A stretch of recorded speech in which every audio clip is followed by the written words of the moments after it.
Hello and welcome to Chase on the Case. I'm Paul Chase and today we're going to be talking about how the government's management of the Covid-19 pandemic is impacting upon the hospitality industry. So I want to share some thoughts with you about how the government is handling this pandemic and the impacts that it's having upon our economy as well as our society, and in particular to focus upon its impact upon the pubs, clubs, bars, restaurants that we all use and that we all take for granted.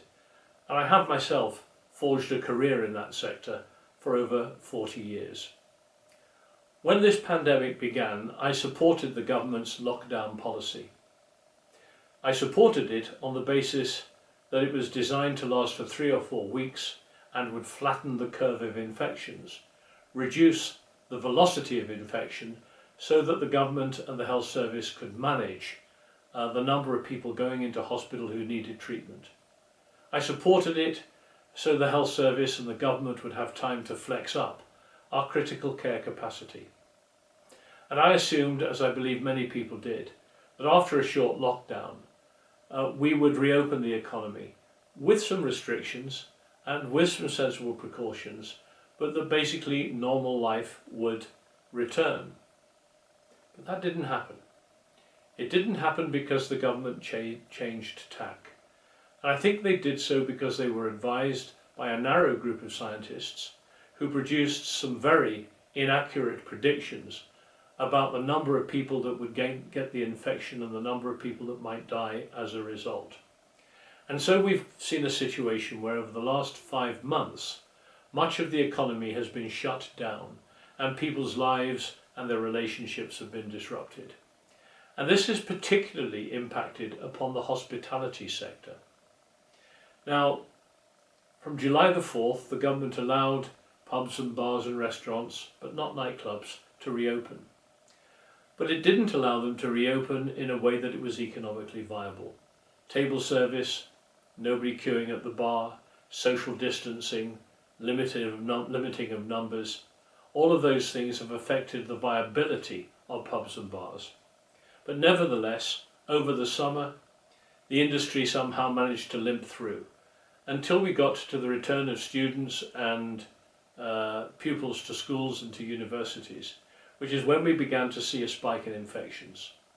Hospitality is not the source of the spike of infections that we're seeing. Less than 5% of the increase in infections have been generated by hospitality premises. The increase is coming from school students, from university students, from care homes and from hospitals. And yet somehow hospitality is being scapegoated. It's as if the government is responding to people who think something must be done. So they do something that's highly visible and say, that is something. So we're looking at huge costs being imposed on our industry and on our society. But it's only worth incurring costs if those costs generate benefits. What is the benefit of this? What is the way out of lockdowns? The government's strategy seems to be to continue to try to hold down the rate of infection until a vaccine is discovered. The vaccine is being portrayed as a kind of cavalry that will come charging over the hill to save us in the last reel, like some dreadful B movie. What if that doesn't happen? We can't continue like this. We can't continue to do long-term economic damage for very short-term gains in terms of reducing the number of infections. All we're doing is kicking the can down the road. So what is the way forward? I believe that the government has to recognise that it's not possible to control a highly contagious respiratory virus, and that the responsibility for managing risk has to move from the state to the individual. This virus has killed a lot of people, but it's not the bubonic plague. Most of the people that are dying from it are elderly. The average age is 82. Younger people in particular, when they get this illness, generally have a mild infection sometimes one which has no discernible symptoms. So we have to take measures to protect the elderly and the vulnerable. I have members of my own family who are in the most at-risk category. And throughout this, they have themselves decided, independent of any regulations, how they're going to manage where they go, who they go with, and the circumstances under which they interact with other people.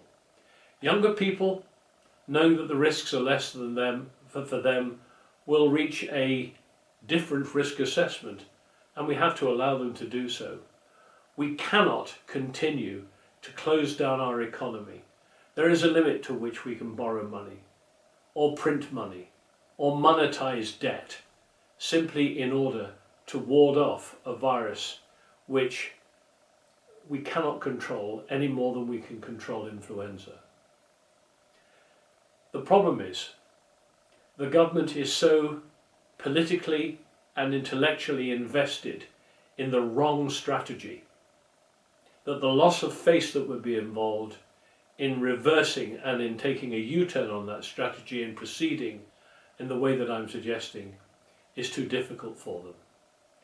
But until or unless these changes are made, we're going to find ourselves in a never-ending saga of stop and start lockdowns, which will do immeasurable damage to the hospitality industry and to our society. If you want to stay up to date with Chase on the Case podcasts, just remember to hit the subscribe button.